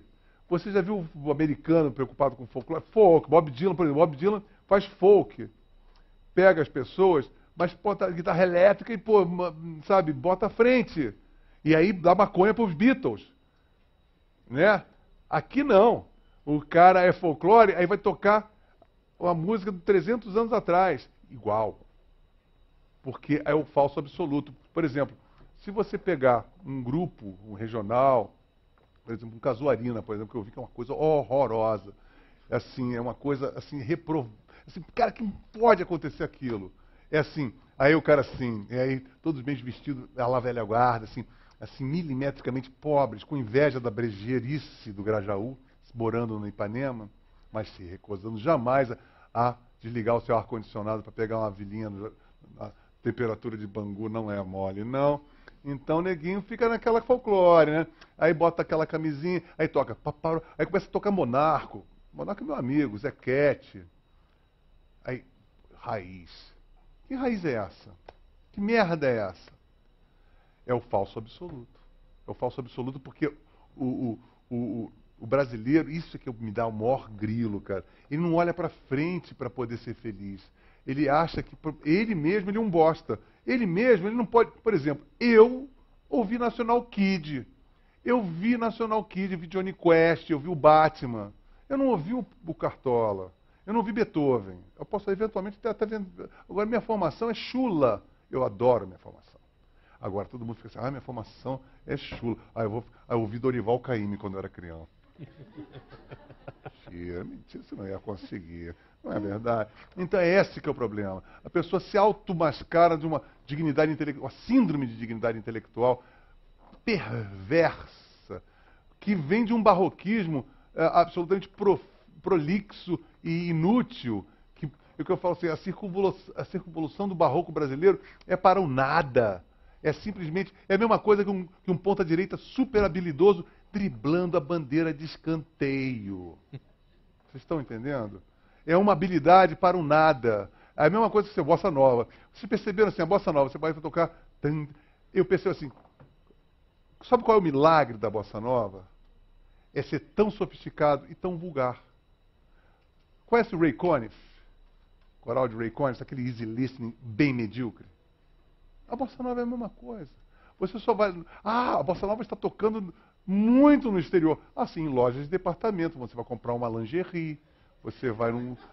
que coisa mais... É só aí que você vai ouvir. E o que é engraçado é o seguinte, aí que é o mais bonito. Não interessa se a sofisticação por si própria, ela não te credencia em ser um cara bacana. Então a bossa nova, ela tem uma sofisticação que não credencia porque ela é boba. Por exemplo, se chega um bossa nova e diz, cara, você toca pra caramba, tu é muito babaca, né? Porque não tem como. Como é que um cara vai chegar aqui e vai se defender? Não vai conseguir. Vai levar volta o tempo todo. E olha que sabe de harmonia, né? Você fez uma observação interessante, porque em alguns filmes hollywoodianos recentes tem aparecido muito bossa nova nas trilhas. E quase sempre a bossa nova, quando aparece nas trilhas, ela representa um mundo idílico falso, que dá para entrar em colapso. Feito. Isso acontece em David Lynch, acontece em vários cineastas. Não, peraí. Perdão. Não. David Lynch, no Lost Highway, tem uma trilha sonora maravilhosa que o Trent Reznor, do Nine Inch Nails, produziu, que é maravilhosa, e que ele reviveu Insensatez, que é a melhor música do Tom Jobim, de uma maneira da maior dignidade. No meio de várias coisas muito loucas, sabe? E aí daqui a pouco começa a vir aquela insensatez, mas ela não vem no fundo musical de um elevador. Ela vem de um fundo de uma coisa que foi sofrida, que foi vasculhada até o fundo, sabe? Aí você ouve e você ganha uma dimensão muito maior daquela bossa nova. Então, esse diferente, pelo contrário, isso é completamente diferente. E isso é um resgate que quem dera nós fizéssemos. Não, aí vem um Bruno Barreto, você vai bossa nova. Aí bota Djavan, Papaueira, Djavan tomou um ácido e nunca mais voltou, né? Assim, música de motel, assim, sou gato, tenho 80 anos, mas estou na melhor idade, mas estou com pau duro ainda. Não é? O Djavan é essa, eu sou gato, né? Sou gato, mas, pô... E aí começa... as letras de Djavan, vocês conhecem a letra de Djavan?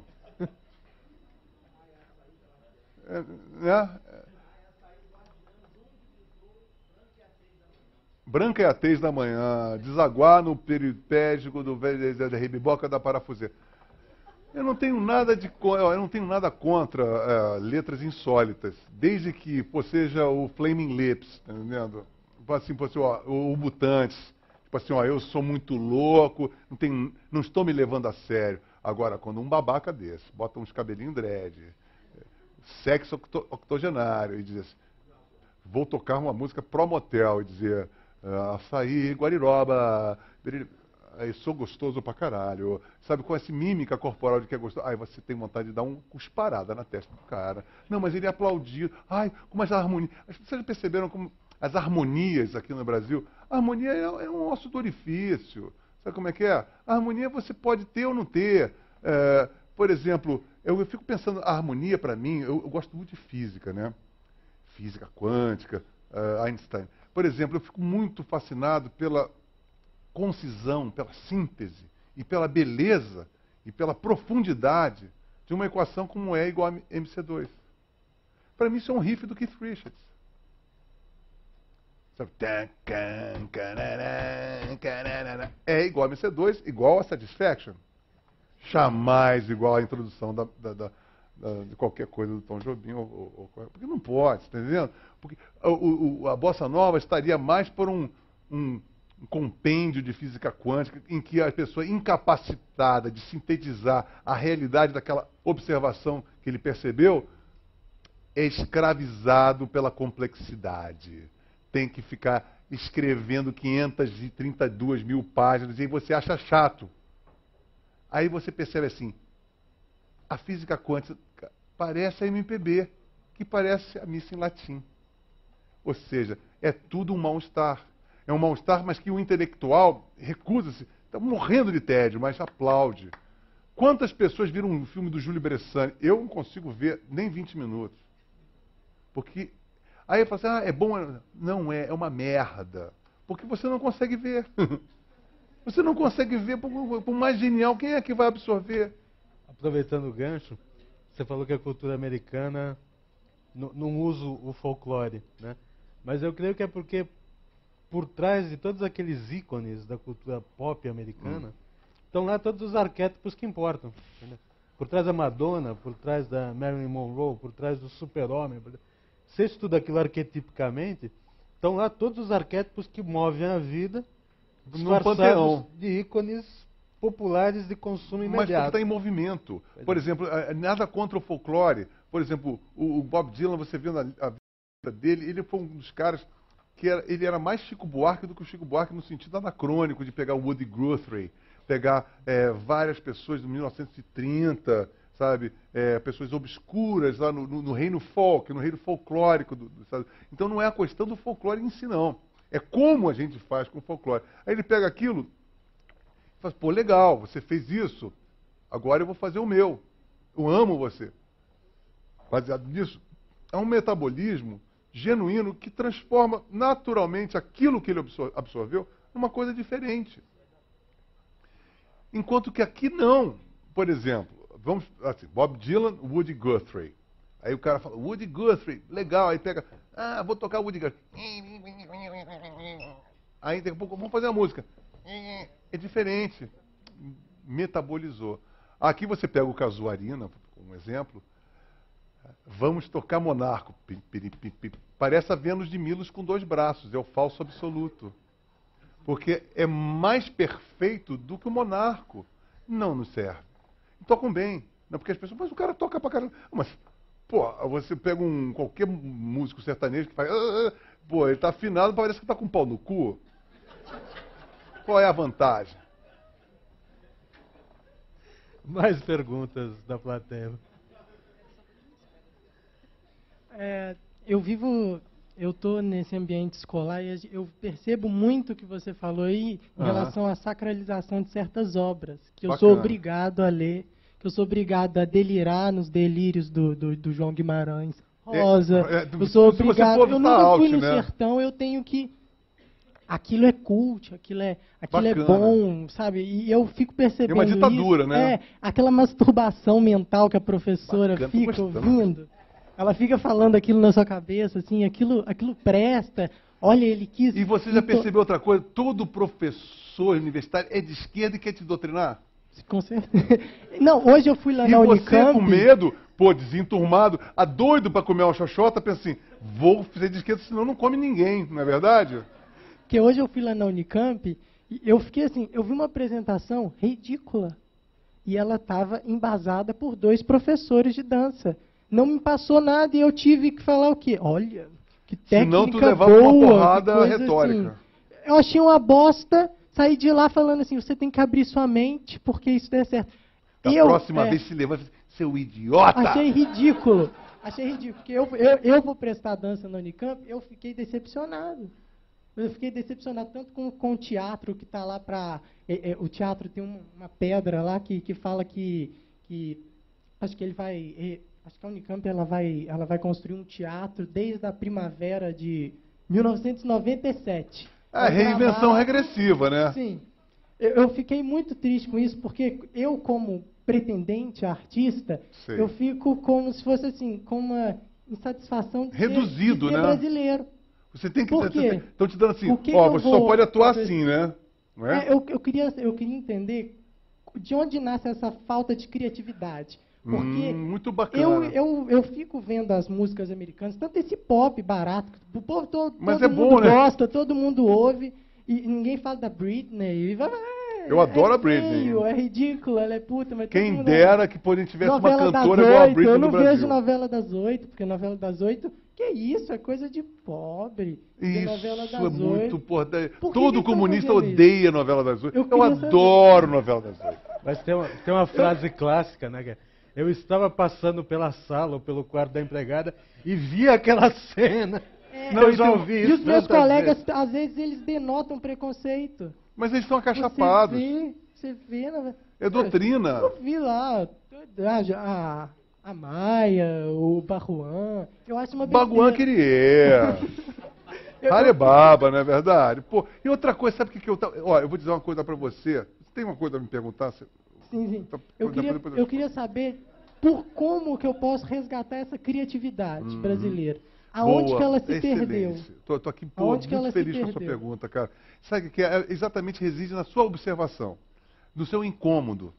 E no incômodo que você não consegue, perante tanta inteligência ao seu redor, dizer assim, eu não tô gostando, não tá legal. Aí você fica engolindo aquela merda pelo enlevo do bem-estar adquirido, para poder ganhar a vida na vida pós-vida. Então é isso. Sabe o que acontece? Eu, por exemplo, estou escrevendo minha biografia agora, e eu penso assim, se eu fosse escrever ela há 10 anos atrás, eu ia omitir assim, eu sou o maior expert em novelas. Mas pega mal, né? E eu penso assim, eu peguei os primórdios da Rede Globo televisão, em 1965, eu sei de todos os atores, eu sei das trilhas sonoras, eu sei de todos os roteiros. Você está entendendo? E hoje em dia, o meu insight, sabe qual foi? E olha que eu tive... Porra, cara, você sabe disso. Isso é uma coisa que dá uma agonia, porque te dá uma imobilidade. E isso é síndrome de dignidade intelectual. Que te bota... Você tem que ser muito louco, tem que ser muito inteligente, muito profundo. E a televisão não é uma coisa profunda, né? E eu pensei o tempo todo disso, eu tive várias recaídas. Assim, eu vou tocar Villa-Lobos. Mas tudo, não porque o Villa-Lobos, que é legal, mas é para poder ter uma aceitação do professor, do amigo, da cobrança. Esse que é o grande problema, entendeu? E aí, sabe o que aconteceu? Ao escrever minha autobiografia, estou lá, todos morrendo de vergonha que eu compro essa mulher com Ioná Magalhães e Carlos Alberto. Pá, eu falei assim, mas isso é um trunfo para mim. Aí foi a hora que eu tive um insight, eu falei assim, espera aí. Minha somatória cultural é o National Kid, é o Capitão Furacão, é o Ultraman, é o Silvio Santos, é o Chacrinha, isso é o Gibi, é a pop art que vem aqui nos salvar. Porque é o seguinte, o que eu falo assim, não somente o novo, mas o ousado, porque nem sempre o novo é ousado. Com a Britney Spears, por exemplo, falam, quem dera que qualquer bosta dessas cantoras que estão saindo agora, porque não tem uma cantora, por exemplo, morreu a Cássia Eller. Não tem ninguém. Aí tem 500 mil cantoras, todas imitando já uma xota seca que é a Marisa Monte. Que é uma coisa inadmissível. Ela é uma coisa... Que isso? Que é isso? Bota James Joplin do cara, bota uma Eta James do lado dessa pessoa, porra, bota uma Aretha Franklin do lado dessa pessoa. Isso não é merda nenhuma. Mas ela é muito afinada. Então dá 10 pra ela e manda ela tomar no cu. Mas tira ela da minha frente. Porra, vou ficar ouvindo uma pessoa afinada? Afinada eu também sou. Lá na minha... Né? Mas, porra, vai tomar no cu. Mas as pessoas são muito burras. E é muito cafona, é muito caipira essa coisa de querer ser chique no Brasil. Porque é sempre, eu sou de esquerda, eu sou do Lobo, eu sou Chico Buarque do... Puta que pariu. Ai, meu popular mais predileto. Fala, meu querido. Você falou dessa sofisticação e tem sempre esse contraponto entre o sofisticado, por exemplo, da MPB, por exemplo, e a pobreza do rock. Uhum. E você, eu não sei se você citou o Einstein ou eu lembrei do Einstein, mas enfim, eu me lembro de uma história de que o Einstein, já idoso, já velhinho, assim, foi dar uma entrevista coletiva e uma jovem repórter levantou e perguntou, falou, Einstein, onde você anota as suas ideias, as suas ideias que você tem, onde você faz seus insights, não sei o que. Ele falou, minha filha, eu só tive uma. Daí, É verdade. Tem a ver com essa simplicidade, quer dizer, essa excessiva valorização de uma tal complexidade, uma necessidade de ser sempre novo, ter muitas ideias e você poder fazer uma coisa... Olha, sabe de uma coisa? Eu acho que não é muito por aí, não. Porque eu acho que o fluxo de ideias é maravilhoso. O problema é você ter a capacidade de sintetizar esse fluxo de ideias. E o brasileiro, ele é assim, a gente teve uma influência barroca, talvez por Ouro Preto, pela mineração e pelo Aleijadinho, aquilo tudo já era uma coisa esquisita. Já foram entrando... Tá bom, o barroco, eu adoro o barroco. Por exemplo, eu toco bar. Eu toco, assim, eu não posso dizer que... Assim, eu toco um repertório grande de bar no violão. Eu medito tocando bar, sabe? Toco a suíte de cello desacompanhado, etc e tal, que é barroco, né? E tem uma coisa interessante no bar, que é um barroco tardio. Quer dizer, o bar nasceu e não foi, inclusive, glorificado em sua época. Ele foi resgatado pelo Mendelssohn no século XIX já, né? Por justamente esse tipo de coisa. O barroco estava morrendo. E o conceito do barroco é justamente o contrário da simplicidade. É os arabescos. E, na verdade, mas tem uma razão de ser do barroco ter os arabescos, que é o seguinte: é uma coisa religiosa em que os arabescos, as 5 evoluções do barroco, você percebe, pega uma peça musical barroca, ela começa em tom menor, que é triste, e biriri, e biririlhá, e aí chega um acorde maior. O acorde maior, ele distende a nossa sensação de tristeza, porque o acorde menor é triste, né? Vocês sabem distinguir o que eu estou falando, né? Então, o barroco é o menor, que na verdade significa a penitência, a nossa trajetória, sabe, até a chegar ao reino dos céus. Aí, ao chegar ao reino dos céus, vem o coração com acorde maior. Plimba. Bacana, eu acho super legal, adoro música barroca. Agora, eu faço sempre essa analogia. Aqui no Brasil, toda esse rebuscado, é como eu falei, é como pega o Cafuringa, dribla a bandeira de escanteio e vai jogar bola na geral. Entendeu? Então, assim, o barroco brasileiro é uma circunvolução, como no outro barroco, mas só que para o nada. Só pelo fato de achar bonito, narcísico, achar que a curva é legal. A curva é apenas um processo. Esse que é o problema.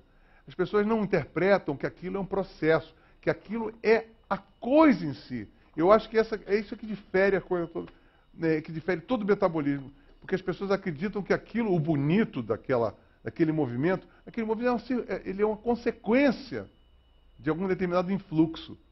E o brasileiro pega aquela consequência com um determinado influxo e torna como um imprinting cultural. E aí a gente fica congelado, porque a consequência de um influxo pode ser aquela manifestação, como pode ser aquela outra, como pode ser aquela outra. Uma vez que o brasileiro se enamora por um influxo determinado, ele congela aquele e começa a produzir só aquele tipo de influxo, quando o universo inteiro clama-se, alô, alô, e o Brasil tudo lá, olha, como é que vai, amigo, há quanto tempo? Puta que pariu. E o que é pior de tudo, acham-se superiores. Né? Um cara de esquerda no Brasil, um homem de MPB, olha para você assim, a princípio. Aí você olha para você, vai ter que comer muito feijão com arroz. Né?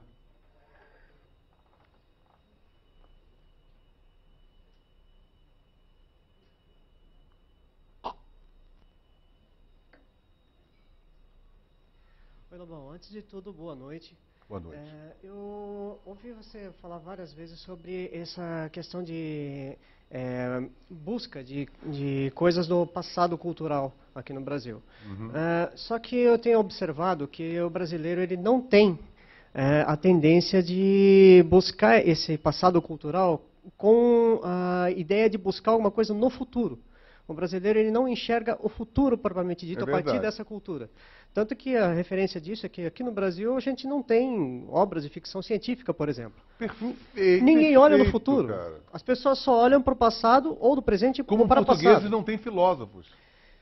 Nós temos, por exemplo, aqui no Brasil, muitas produções cinematográficas, todas elas praticamente com as mesmas fórmulas. Culpado cultural, com consciência social querendo, assim, batendo punheta com a sociedade da pobreza.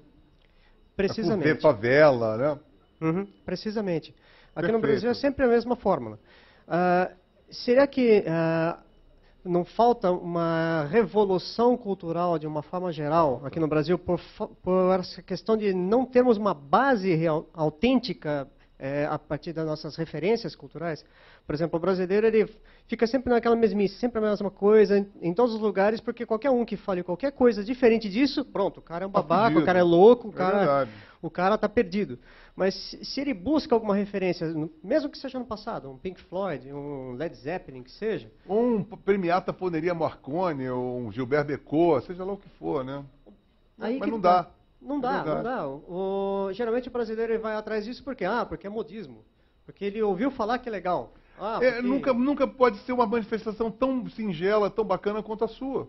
Não, ela é de fora, ela é uma... Aí a gente pensa assim, o brasileiro, assim, tem coisas, dicotomias como o brasileiro. Assim, nós somos um dos povos mais violentos do mundo.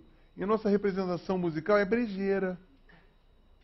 Para ter essa relação violenta com a vida, a gente tinha que ter uma manifestação pior que o Black Sabbath. Né, para poder ser condizente culturalmente à escrotidão que a gente vive. Mas não, a gente, pior, a gente é hiena. Né, come cocô e fica... ri.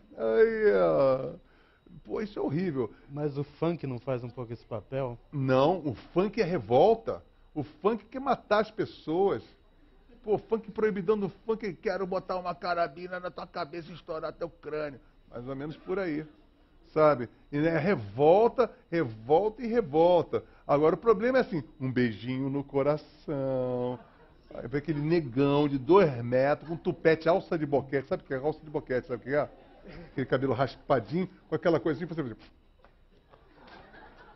Alça de boquete. Ridículo, né? Aquele negão com aquela alça de boquete, dizendo, e mandando assim, e dançando, todo circunvolucionando. Isso é horrível. Não seria isso uma falta de identidade pessoal com si próprio? Ou seja, o brasileiro ele não consegue identificar em si sua própria personalidade. Ele tenta buscar a personalidade dos outros para tentar... Mais ou menos, você está próximo. Assim, e isso me demorou muitos anos para saber. O brasileiro, ele para se achar brasileiro, ele tem que pegar o vizinho, geralmente o mais antigo. Esse cara é brasileiro, então eu vou copiar ele, porque eu não sou porra nenhuma. Eu não sou nada, eu sou classe média branca, eu sou um idiota. Se eu for, inclusive, para a França, não vão me reconhecer. Vou botar um tamborim, vou botar um chapeuzinho da velha guarda e vou sair por aí de negro. É isso que é o problema.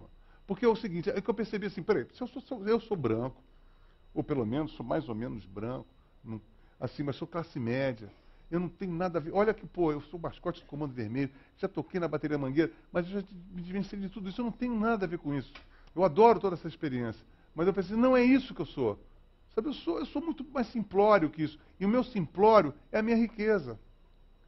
Porque é o seguinte, as pessoas querem ser ricas de uma maneira mesquinha. Assim, por exemplo, analisa a sua miserabilidade cotidiana. Tipo assim, mas eu vivi, minha mãe é uma dondoca, meu pai é um babaca, e nós somos de classe média, e eu cresço ouvindo Led Zeppelin, que, não é nada brasileiro. Aí vem um professor lá de não sei das quantas, lá na minha faculdade, fala assim que, o negócio é a raiz, que é a tradição. Eu não estou comendo ninguém, estou batendo muita punheta, estou afim de uma xoxota. Você bota isso numa equação, você vira aquele babaca do Casuarina. E você sabe o que eu estou falando.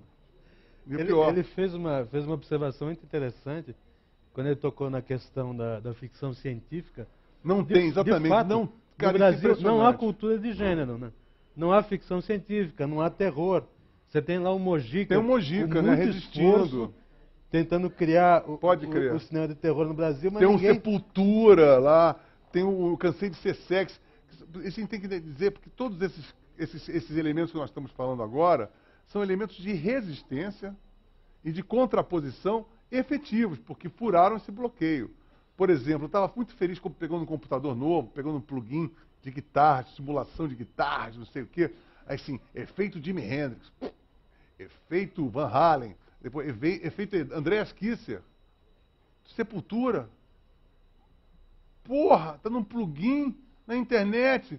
Pô, a gente só tem um monte de babaca tocando violãozinho, dizendo, pô, aquele violão horroroso. Mas é outra coisa muito importante para antropólogos e psicólogos. Vocês já perceberam que, na atualidade, a cenografia estética da MPB é o seguinte, porra, guitarra de jeito nenhum. Aí inventaram uma coisa que é uma aberração, que é um violão que parece um corrimão parece um absolator, uma coisa de fazer ginástica.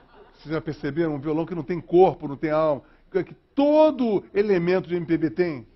Já perceberam isso? É horrível. Esteticamente é reprovável. Eu ainda recebi isso de presente, eu falei assim, olha, eu vou dizer uma coisa frívola para você. Pode ser o melhor som do mundo, mas com essa cara eu prefiro outra coisa. Isso não pode, porque isso é uma vergonha. Porque eu penso assim, tanto o nome de banda, como a sua roupa, e como o instrumento que você usa, é a mesma coisa do macrobiótico dizer, eu sou o que eu como. Então você olha aquele babaca tocando aquele corrimão de rodapé, ela é carioca. E sabe o que é mais engraçado? Eles estão por cima da carne seca, teoricamente, né? Agora, me encontram num boteco, sai caindo. Não tem ninguém que... Eu olho para um cara desse, o Chico Buarque, oi, tudo bem, Chico? As pessoas não têm coragem, eu estou falando mal, eu poderia ficar constrangido, né? Esses... Não tem culhão, sabe? Não tem culhão. E eu acho isso assim, porra, deplorável. E o que é pior, sabe o que é? Eu estou escrevendo esse meu livro e penso assim, como eu tinha amor, tenho amor, inclusive, pelo Chico, Agora, e olhar eu crescido, olhar assim, pô, não poder chegar e dizer assim, pô, eu gostaria de continuar te admirando, mas você é um bunda mole, cara, não dá pra você. Cresce rápido para poder te pedir um autógrafo novamente, amigão. Não dá. Isso é muito ruim, isso. Isso é muito ruim sentir que eu não tenho um buddy guy para poder beijar a testa. Bom, Lobão, vamos passar para a última pergunta da noite, a Marta. Lobão, você quase emendou aí falando, eu queria saber o personagem Lobão, a obra de Lobão, do livro que você está escrevendo. Bom, eu sou um embusteiro, né? Deus não é tanto, mas embusteiro eu tenho certeza que eu sou. Como as entidades iradas do Tibete. Não, sabe o que eu acho? Não é que eu me considero um cara talentoso, quer dizer, não tem um talento, né? Mas o que eu acho que o que mais me... Na verdade, não digo fere, não. Mas sabe o que eu penso todo dia quando eu vou dormir? Eu adoraria ter um imprint cultural para seguir isso, sabe? Eu adoraria acordar e tocar Foi um rio que passou em minha vida e achar que isso é meu. Isso não é meu. Isso é lindo. Eu adoro Paulinho foi justamente o Paulinho da Viola, meu ídolo, quando eu peguei um disco bem assim culturalista que eu fiz, mandei, botei para ele, tinha um monte de sambinhas, ele, pô, adorei o sambinha, ele falou assim, Lobão, tá arrebentando no samba. Agora, não larga o rock and roll não, porque, pô, tu faz um monte de rock and roll. O próprio Paulinho. E aí, quando ele me falou, é que eu pensei assim, porra, é isso, porque assim, a minha realidade é aquela. E eu posso desenvolver a minha beleza, o meu ponto de vista, a minha verdade e a minha força com aquele chulinho que eu vivi, com o Capitão Asa, com o Silvio Santos, com o National Kid, sabe, com Essa Noite Se Improvisa, sabe, com Flávio Cavalcante, toda essa minha cosmogonia. Eu não posso, como todos nós, querermos higienizarmos-nos e jogar isso fora para a nossa classe média e dizer assim, eu fui crescido com a velha guarda da Mangueira, ouvi muito Cartola. Mentira. É mentira. E é isso que eu quero dizer. É mentira. E o que é o pior? Parodiando o próprio Paulinho, que me ensinou. Porra, seja você.